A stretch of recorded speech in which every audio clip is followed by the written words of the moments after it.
Hey, I'm Sean Good. I'm a fisheries biologist with Vermont Fish and Wildlife. Today I want to talk a little bit about catch and release fishing. So it's great, and we definitely encourage people to take home fish for a nice locally caught meal of fresh protein, and we have sustainable fisheries that we manage for across the state. But catch and release is definitely growing in popularity. And one thing that we really want to emphasize with people who are sort of new to fishing is just how to handle a fish when you are intending to release it. A fish doesn't always survive when you let it go, but you can increase the chances that it will survive and stay healthy and live to be caught again if you just take some basic precautions. This is a pretty big bass, so we're going to get it into the net here really quickly. I like to use a rubber knotless net, which is easier on the fish. So with two people in the boat, it's easy to guide it in to the net with one person while the other person scoops it up. I'm going to put some slack in the line. And for fish like this, you want to keep it in the water as much as possible while you reach in with your pliers and just kind of unhook it, latch onto the hooks, pull it right out of the mouth of the fish. And now that fish is still in the water, we can kind of let it rest there. It's not flopping around in the boat, hurting itself. And then, get the rod out of the way, you can just grab it really quickly. Hold on to it to control the head with one hand. Support the belly with a nice horizontal pose with your other hand. Get a nice photograph. And then you want to let it go. And to let it go, I'm going to hold on to it here in the water. Let it kind of regain its strength a little bit.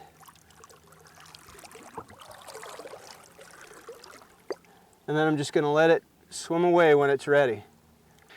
So there's another piece of fish handling equipment that is really popular when you're dealing with very large or long fish. And this is a fish cradle. It's essentially a sling that goes right into the water. It's got an open end and a closed end with a wall. And you want to open it and put it in the water so that the poles float, and you have your fishing partner open it up. And while you're fighting the fish, this goes for long fish, pike, muskie, even like a carp like what I've got on here right now. What you want to do is actually put the whole cradle right into the water so that it's open. And then this is the hard part. You actually have to steer the fish, who's not going to always want to cooperate, into that open end of the cradle, just like that. All right, now you can close the cradle, and now that fish is nice and subdued, and it's caught right in that cradle. This is, I'm going to give myself some extra line here, put my rod down, and now this is when you grab your pliers, and again you can work on the fish right in the water. And this is the important part. See, if I open this up, I've got this nice bed here. The fish can't go forward, can't try to take off because it's got a wall at the end. There's only one open end, that's where you guide the fish through. No matter what that fish does, it can't get away because all I have to do is close the cradle and subdue it. So what you just want to do is, while it's in the water, reach in, pop your hook out just like that. And then this is the hard part. Everybody wants that nice photo before you go, before you let the fish go. So then you can just reach in, hold on to it, woo, for your nice shot. Hold it again with that nice vertical hold. And then you can let it go. So these fish cradles are very handy. You can see this one is a 60-inch long one. It's designed for large pike and muskie, but it really does a nice job on any fish that's big and you don't want to pull it into your boat. Because if I had tried to lift that 20-pound carp into the boat, it would have been thrashing and bashing and flip-flopping around.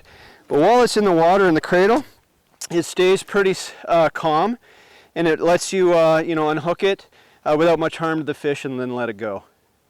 So there's some fish species in Vermont that you might encounter that have a lot of teeth, and you don't want to reach into the fish's mouth with your fingers. And if you don't have a net, there's another tool that you can use called a lip grip. And what this does, it's just like a pair of vice grips that allow you to clamp on to the lip of the fish and kind of hold it still while you remove the hooks. And I've got a bowfin on the line here right now. I'm going to bring it alongside the boat. Whoa! The thing to do is try to get it close to the side of the boat, lift it out of the water so you can get the lip grip latched onto its lower jaw. Bowfin are, I got the line.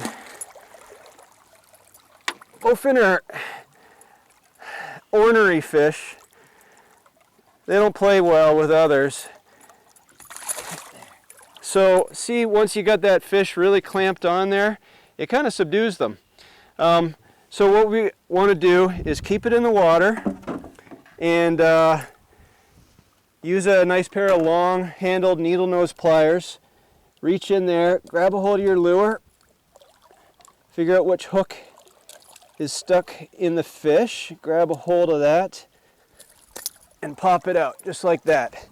Now, you've got your fish already locked in place. You can use that as your grip on one end of the fish, lift it up for a nice horizontal hold with your other hand, get that nice photo.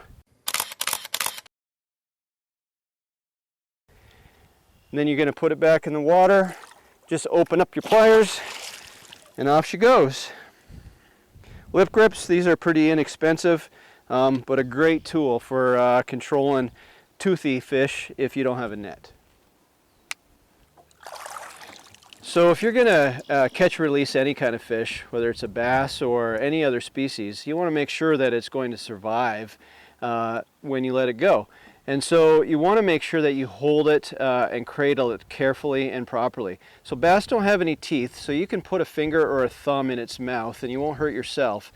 You can clamp down and get a nice grip with one hand. The important thing is to also use your other hand to cradle this fish in a horizontal position. So you can see that I've got control of its head with my left hand and my thumb in its mouth, but with my right hand I'm just supporting the belly. And that fish is just going to stay there nicely and calmly while I get a nice picture. It is catch and release season, so I'm going to let it go. Or even out of the catch and release season, if you choose to let your fish go, you want to make sure that you just don't injure it. And this way is the best way. A vertical hold like this is not good because this is a big fish. It's a heavy 5+ pounder. If I'm not holding it with two hands and I'm holding it vertically, there's a lot of strain and weight on the mouth of that fish. The other hold that I see very common in the bass world that we want to avoid is the one-handed lip and grip. And I really don't want to do it with this fish for fear of hurting it. But you see it where people hold it with one hand and they've got the mouth open like this. And you can see the angle of that jaw to the body. It's not natural and the fish doesn't like it. And so really you should hold it as horizontally as possible with two hands and maintain control so that the fish doesn't injure itself, so that when you do let it go, it survives.